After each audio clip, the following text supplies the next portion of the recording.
મહીસાગર જિલ્લાના કડાણા ડેમમાં પાણીની આવક 1,24,000 ક્યુસેક થતાં ડેમનું લેવલ સાચવવા કડાણા ડેમમાંથી મહી નદીમાં 1,00,000 ક્યુસેક પાણી છોડવામાં આવ્યું છે, જેથી મહી નદી બે કાંઠે વહી રહી છે। રાજ્યમાં હવામાન વિભાગ દ્વારા ભારે વરસાદની આગાહી આપવામાં આવી હતી અને આગાહી મુજબ ભારે વરસાદ ખાબકતા રાજ્યના અનેક જિલ્લાઓમાં પાણી ભરાયા છે, જેમાં મહીસાગર જિલ્લાની વાત કરીએ તો મહીસાગર જિલ્લાના કડાણા ડેમમાં પાણીની આવક 1,24,000 ક્યુસેક થતાં ડેમનું લેવલ સાચવવા કડાણા ડેમમાંથી મહી નદીમાં 1,00,000 ક્યુસેક પાણી છોડવામાં આવ્યું છે।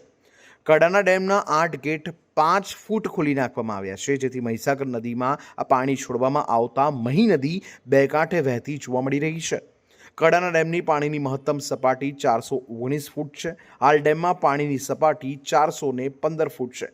મહીસાગર નદીમાં કડાણા ડેમમાંથી પાણી છોડાતા નીચાણવાળા ગામોને તંત્ર દ્વારા એલર્ટ કરવામાં આવ્યા છે।